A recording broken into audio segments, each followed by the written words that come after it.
In the quiet hours before dawn in Caracas, a woman sat alone in a half-empty apartment, staring at a laptop screen that flickered like a dying star. Outside, the city groaned under the weight of another sleepless night. Power outages, distant shouts, the low hum of uncertainty that had become as familiar as breathing.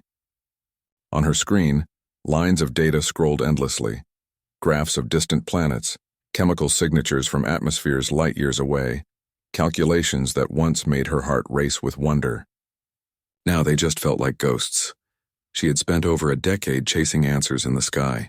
As a young student, she'd stayed up late mapping star clusters with a second-hand telescope, dreaming of contributing something real to humanity's understanding of the universe. Later, as a researcher, she'd published papers that were cited across continents.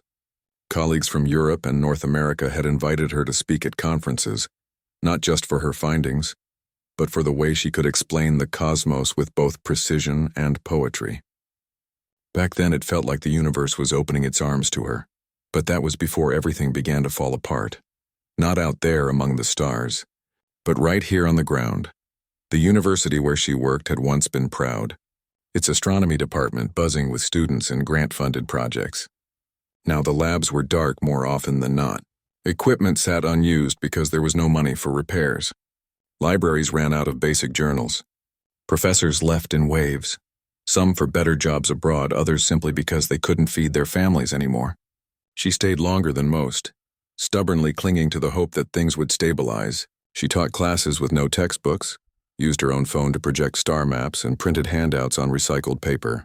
But hope, like electricity, kept flickering out. One afternoon, she received an email from an international journal. Her latest paper, a detailed analysis of atmospheric anomalies on a newly discovered exoplanet, had been rejected. Not because of errors, but because the reviewers couldn't verify her data. Lack of institutional support raises concerns about reproducibility, the note read. She read it 3 times, each time feeling a little smaller. It wasn't just a rejection of her work. It was a quiet dismissal of her entire reality. How could she prove her findings when her lab had no functioning spectrometer? When her internet cut out for days at a time? When even sending an email felt like shouting into a void? That same week, a close friend and fellow scientist called from Canada. He'd left 6 months earlier, part of a growing exodus of Venezuelan professionals. "You can't keep waiting," he said gently. "The world still needs your mind, but it won't wait forever." She didn't argue.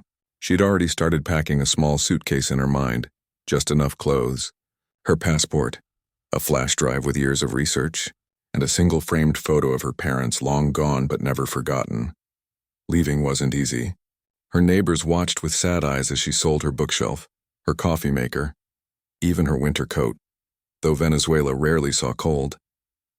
"You're one of the lucky ones," an elderly woman whispered, pressing a small rosary into her hand. "Don't forget us when you're under safer skies." She promised she wouldn't, though she wasn't sure what safer skies even meant anymore. The sky, after all, was the same everywhere, vast, beautiful, and utterly indifferent. The flight to Berlin was long and quiet. She didn't sleep.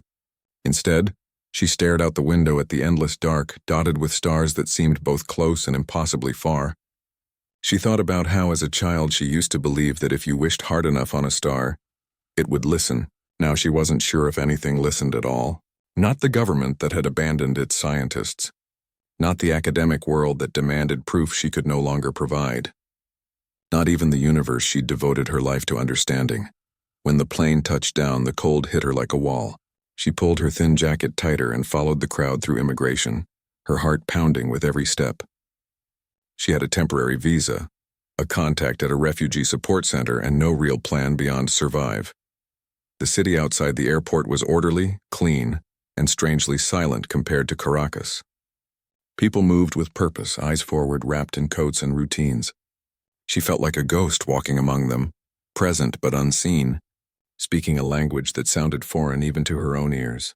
The first few weeks were a blur of paperwork, waiting rooms, and polite but distant faces. She stayed in a shared apartment with 3 other newcomers, 2 from Syria, 1 from Afghanistan. They didn't share a common language, but they shared something deeper.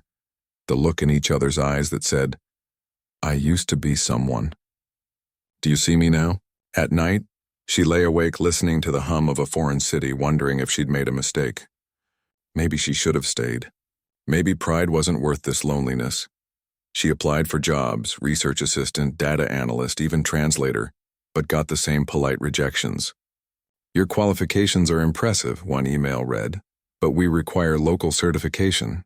Another simply said, we've filled the position. She knew what they meant. You're not one of us.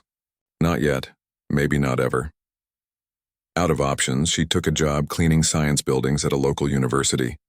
It was ironic, almost cruel, sweeping floors and halls where people debated theories she once helped shape. But it paid for food and a bed, and that was enough for now. Every evening, she pushed a mop down corridors lined with posters of galaxies and black holes. Her reflection in the polished floors looking tired, smaller than she remembered. Sometimes she'd pause outside a lecture hall, listening to a professor explain concepts she'd written about years ago. No one noticed her. No one knew. One night, as she wiped down a lab counter, she saw a student hunched over a computer, frustrated, muttering to himself. On the screen was a simulation of planetary atmospheres, one she recognized instantly. It was flawed, missing a key variable she'd spent months refining back home. Without thinking, she said softly, "Have you tried adjusting the methane absorption coefficient? It might stabilize the model." The student looked up, startled. He hadn't even realized she was there. But instead of brushing her off, he frowned, then typed something. The graph on his screen shifted, smoothed out, made sense. His eyes widened. "How did you—" She just shrugged. "I used to work on something similar." He asked her name. She told him. He asked where she was from. She told him that too. And for the first time since arriving, someone didn't look at her like she was a problem to be managed or a charity case to be pitied. He looked at her like she was a person, with knowledge, with history, with something to offer. That small moment didn't fix everything. But it was a spark. And in the deep cold of that winter, even the tiniest spark felt like a promise. She didn't know it yet, but the galaxy hadn't rejected her. It was just waiting for humanity to catch up. The weeks turned into months, and the rhythm of her new life settled like dust on old books, quiet, constant, and easy to ignore. Every evening she pushed her cleaning cart through the same corridors, past the same glass cases filled with meteorite fragments and scale models of satellites. She knew which labs left coffee mugs on the counters, which professors forgot to lock their offices, and which students stayed late arguing about dark matter like it held the answers to everything. She listened but never spoke. She was part of the background now, like the hum of the ventilation system or the flicker of fluorescent lights. Still, that one conversation with the student lingered in her mind. He'd thanked her, asked if she'd be around the next night, and even scribbled his email on a scrap of paper. She'd tucked it into her pocket but hadn't written back. What would she say? "Hi, I used to publish in peer-reviewed journals, now I mop your floors." It felt too heavy, too sad. Better to keep things simple, better to stay invisible. But invisibility has a cost. Some nights, after her shift ended, she'd walk through the city alone, past cafes where people laughed over steaming cups, past bookstores with warm yellow light spilling onto the sidewalk. She'd pass couples holding hands, students huddled under shared umbrellas, old men feeding pigeons in the square. Everyone seemed to belong somewhere. She didn't, not here, not back home either. Home was a memory now, fading like an old photograph left in the sun. She missed the smell of arepas cooking at dawn, the sound of neighbors shouting greetings across balconies, the way the hills wrapped around Caracas like a protective embrace. But that city was changing fast, and the version she loved was slipping away, like sand through fingers. At the refugee center, she attended language classes and job workshops. The staff were kind, but their eyes carried that familiar mix of pity and distance. "You're highly educated," one counselor said, flipping through her file. "But without local credentials, it's hard to place you in your field." She nodded. She'd heard it before. It wasn't their fault. The system wasn't built for people like her, people who carried entire worlds in their heads but no official stamps to prove it. She tried to stay hopeful. She read scientific blogs on her phone during breaks, followed conferences online, even joined a few virtual forums, but every time she saw a new paper on exoplanet research, especially one that echoed ideas she'd explored years ago, her chest tightened. Once she saw a talk given by a well-known astronomer from a prestigious university. He presented a model nearly identical to hers with only minor tweaks. No mention of her work. No citation. She closed the browser and sat in the dark for a long time, not crying, just feeling hollow like a shell washed up on a shore far from home.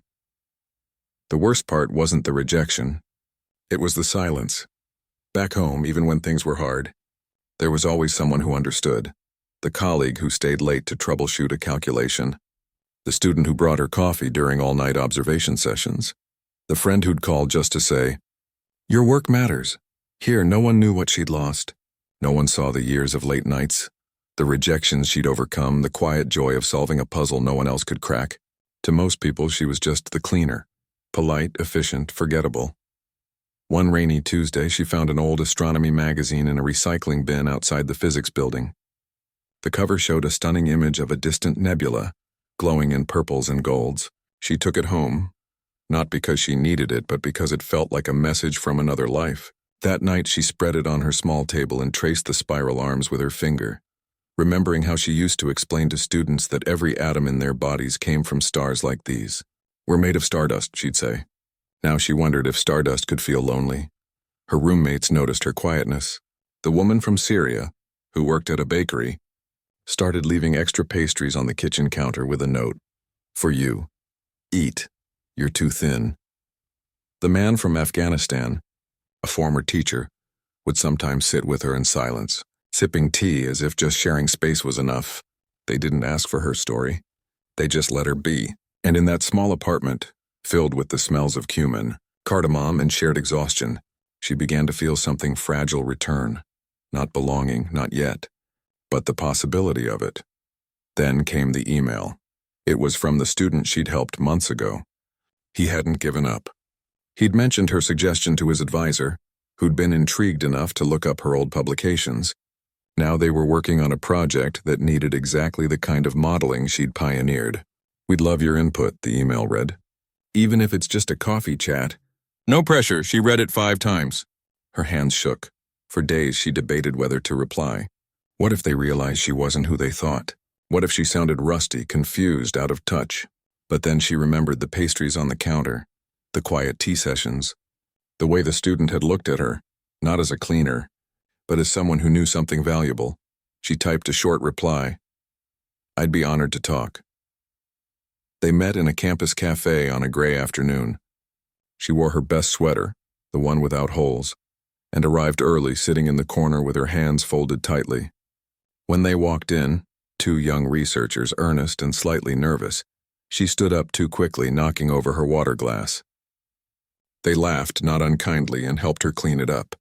And then, over bitter coffee and awkward small talk, they asked her about her work.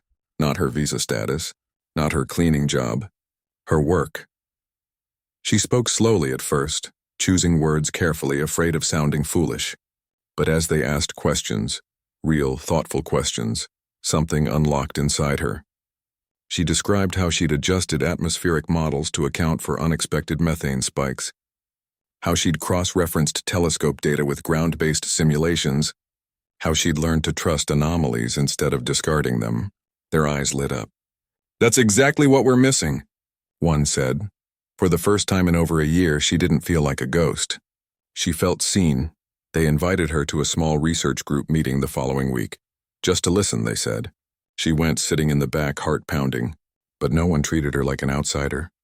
They asked for her opinion. They wrote down her suggestions. Afterward, the professor shook her hand and said, "We could really use your perspective. It wasn't a job. It wasn't a miracle, but it was a thread. And for someone who'd been drifting in silence, even the thinnest thread could be a lifeline." That night, walking home under streetlights that glowed like distant stars, she didn't feel invisible. She felt possible. The galaxy hadn't spoken, but maybe, just maybe, humanity was starting to. The invitation to the research meeting wasn't a grand offer. It was just a folding chair in the back of a cluttered seminar room, a paper cup of weak coffee, and the quiet hum of people who loved the same questions she did, but to her it felt like stepping onto solid ground after months of floating in deep space. She sat quietly at first, listening as they debated data points and simulation errors, their voices rising and falling like waves. No one expected her to speak. But when someone mentioned a problem with atmospheric noise in their exoplanet model, a problem she'd wrestled with years ago, she cleared her throat. "I think," she said softly, "if you shift the calibration window by just a few nanometers, you might filter out the interference without losing the signal." Silence, then a pause, then a nod from the professor. "That's actually brilliant. Can you show us how?" She walked to the whiteboard, heart hammering, and sketched out the adjustment with a trembling hand. As she explained, something shifted in the room. It wasn't just that her idea worked. It was that she spoke with a kind of quiet certainty, the kind that only comes from years of trial, error, and stubborn hope. When she finished, someone clapped. Not loudly, just once. But it was enough. After that, she started showing up more often, not as a guest, but as someone who belonged. They didn't pay her. They didn't give her a title. But they asked her questions. They saved her a seat. They brought her coffee without being asked. And slowly, without fanfare, she began to rebuild not her old life, but something new, stitched together from kindness, curiosity, and second chances. One evening, after a long session troubleshooting a stubborn algorithm, the group went to a nearby pub. She hesitated at the door. She hadn't socialized like this in years, but they waved her in like she'd always been there. Over steaming bowls of soup and shared plates of bread, they talked about more than science. They talked about music they missed from home, books that changed them, the strange comfort of rainy Berlin afternoons. One of the students confessed he'd almost quit his PhD after his father passed away. Another admitted she cried the first time she saw the northern lights. And when it was her turn, she didn't talk about telescopes or data. She talked about her mother's garden, how the hibiscus bloomed bright red even during the hardest summers, and how she still smelled jasmine in her dreams. No one offered empty sympathy. No one said, "You'll get over it." They just listened. And in that moment, surrounded by people who saw her, not just her past, not just her struggles, but her, she felt something loosen in her chest. It wasn't joy, not yet, but it was relief. Like finally exhaling after holding her breath for too long. Word of her contributions began to spread, not through headlines or awards, but through the quiet channels of academia, emails between colleagues, mentions in lab meetings, a growing respect that didn't need to be shouted. A senior researcher from another university invited her to co-review a paper. A postdoc asked if she'd mentor a new student struggling with data analysis. She said yes to everything, even when she doubted herself. Because each yes felt like stitching another piece of her identity back together. Then came the email that changed everything. It too was from a small nonprofit based in Geneva, one that supported scientists forced to flee their home countries. They'd heard about her through a colleague who'd attended one of the group's informal talks.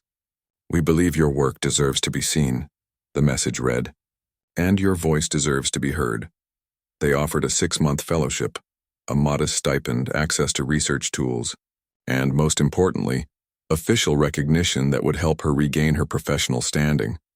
She read it standing in her tiny kitchen, the morning light just beginning to filter through the window.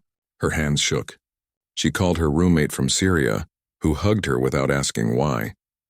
She sat down and cried, not from sadness, but from the sheer, overwhelming weight of being chosen, not out of pity, but because someone believed in what she could still give.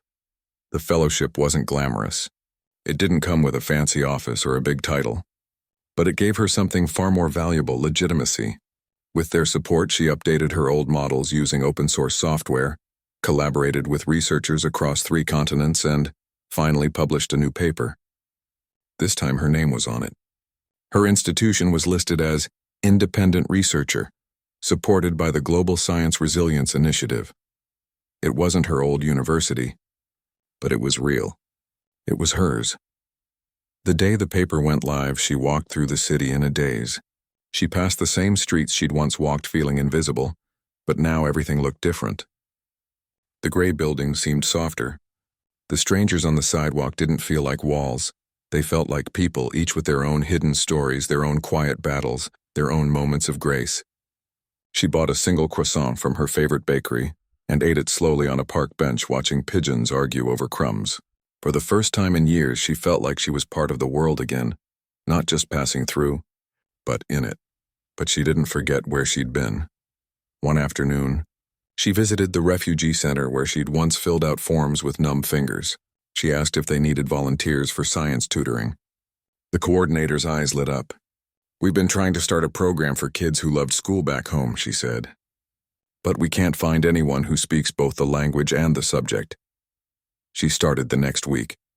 In a bright room filled with mismatched chairs and secondhand textbooks, she taught a group of teenagers from Iraq, Eritrea, and Venezuela. Some had been top students in their home countries. Others had never set foot in a proper lab.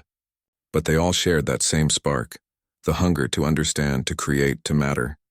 She showed them how to build simple spectrometers from cardboard and old CDs, how to track the moon's phases, how to ask questions that didn't have easy answers. And when one shy girl whispered, "I want to be an astronomer," she didn't say, "That's hard." She said, "Then let's start tonight." In helping them, she healed something in herself. She wasn't just rebuilding her career. She was passing on the very thing that had saved her. The belief that knowledge is never lost, only waiting for the right hands to hold it again. And as she watched her students lean over their makeshift instruments, eyes wide with wonder, she realized something simple but true. The universe hadn't rejected her. It had just been waiting for her to find the people who would remind her she was never alone. The fellowship gave her more than a title. It gave her a voice again. And once she found it, she couldn't stay quiet. She started small. After her tutoring sessions at the refugee center, she'd stay late to talk with parents, many of whom had been engineers, doctors, or teachers back home. They spoke in hushed tones about degrees that no one here would recognize, about resumes that gathered dust while they worked night shifts or folded laundry in hotels. She listened, not as an expert, but as someone who'd walked the same path, and slowly an idea began to take shape, not in a lab or a lecture hall, but in the tired eyes of people who still believed in the power of what they knew. "What if," she asked one evening over shared tea with a former physics professor from Iran, "we built a space where people like us could keep doing what we love, even if the system says we can't?" He looked at her like she'd just described a miracle. "You mean a real research group? For displaced scientists? Not just research," she said. "Mentorship, collaboration, a place where your past isn't erased just because you crossed a border." They talked for hours. By dawn they had a name, Horizon Collective. Not because they were chasing distant stars, but because they believed everyone deserved a chance to see what lay beyond their current view. Getting it off the ground wasn't easy.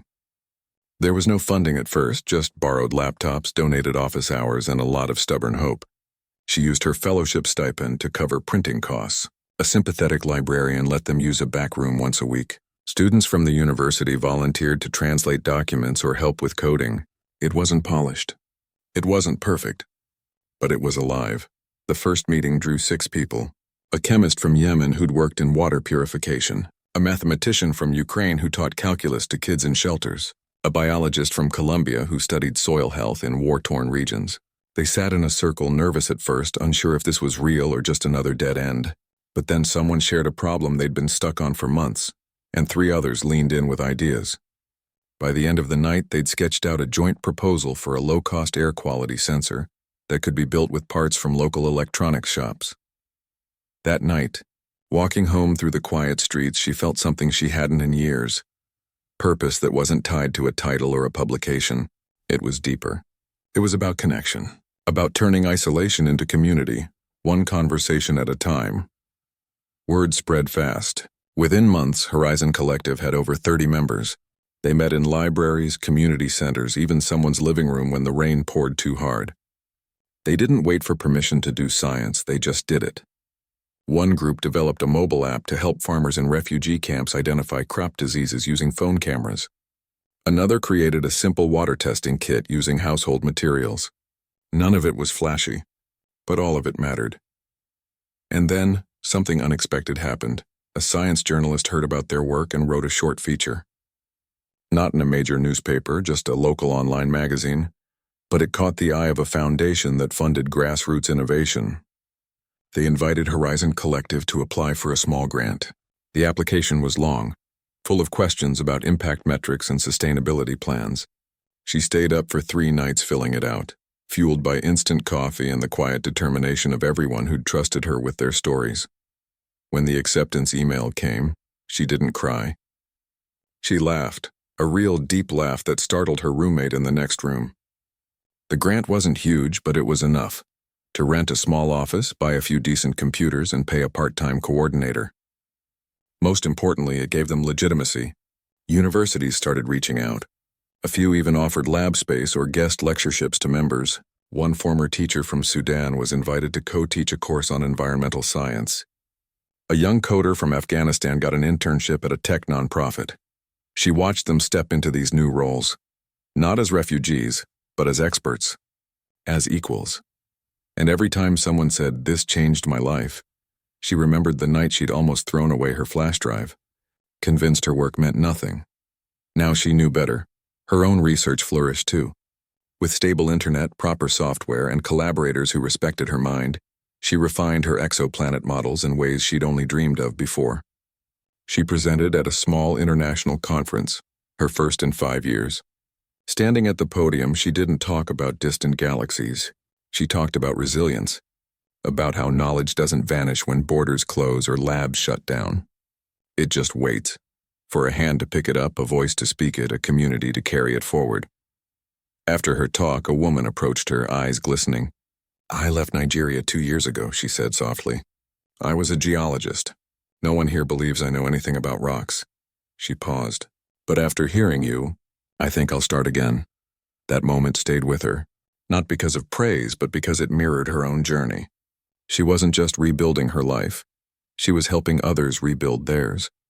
And in doing so, she'd found something she didn't know she'd lost. Joy in the work itself.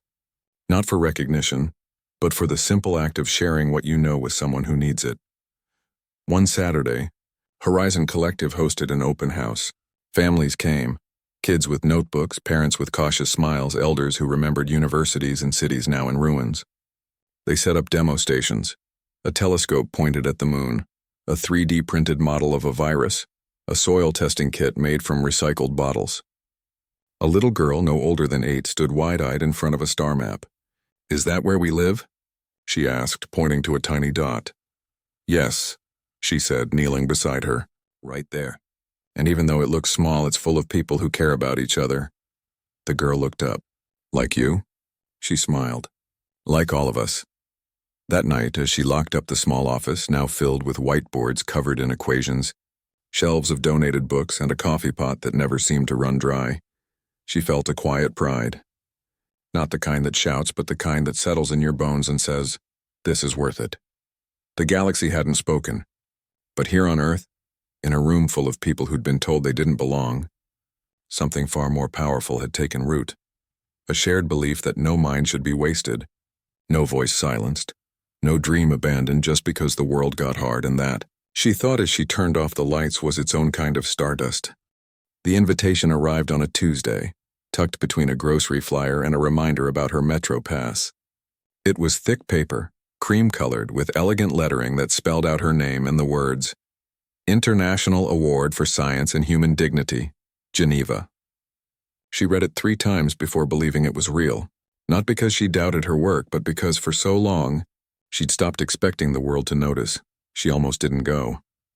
The thought of standing on a stage, under bright lights surrounded by people in suits and polished shoes, made her stomach twist. She wasn't used to being seen that way. Not as a symbol, not as a success story, but just as herself. And yet, as she looked around her small office, the walls covered in notes from students, photos from Horizon Collective's first open house, a handmade card that read, "You taught me the stars have names." She knew she couldn't say no. Not for herself, but for everyone who'd whispered, "If you can do it, maybe I can too." So she packed a single suitcase. Not with fancy clothes, but with the sweater her Syrian roommate had knitted for her, the rosary from her old neighbor in Caracas, and the flash drive that had once held all her hopes. She flew to Geneva not as a lone scientist, but as part of a quiet movement carrying the voices of those who'd been told they no longer mattered. The ceremony was held in a grand hall with high ceilings and windows that framed the snow-capped Alps. People milled about in hushed tones, sipping wine, exchanging business cards. She stood near the back, feeling out of place until a familiar face appeared. A young man from Horizon Collective, now working with a climate nonprofit in Switzerland. He grinned. "You made it," he said, handing her a glass of water instead of wine. We all did. When her name was called, the applause was warm, not thunderous, but real. She walked to the podium slowly, her shoes clicking against the marble floor. She looked out at the crowd, not at the dignitaries or the cameras, but at the faces in the third row, the Iranian physicist, the Ukrainian mathematician, the little girl from the open house, now holding her mother's hand. They'd come. All of them. She didn't begin with thanks. She didn't list her achievements. Instead, she said, "A few years ago, I cleaned university labs at night. During the day, I wondered if anyone would ever care about the work I'd spent my life on. I felt like a signal lost in static, sent out into the universe but never heard." She paused. The room was silent, then someone listened. Not because I was famous, not because I had a title, but because I offered a small idea over a cup of bad coffee, and that small act of trust, that's where everything changed. She spoke about the students who taught her that curiosity doesn't need a classroom, about the parents who reminded her that knowledge is a gift meant to be passed on, about the quiet courage of people who rebuild their lives not with grand gestures, but with daily choices to keep going, keep sharing, keep believing. "The universe is vast," she said, her voice steady now. "It doesn't care if we succeed or fail. Stars burn out, planets drift, galaxies collide. But here on Earth, right here in this room, in refugee centers, in borrowed offices, in kitchens where people teach their kids math by counting beans, we choose something different. We choose to see each other, to lift each other, to say, your mind matters, your story matters, you belong." She didn't mention her research. She didn't talk about exoplanets or data models. She talked about hands, hands that shared bread, hands that fixed broken laptops, hands that reached out in the dark and said, "I'm here."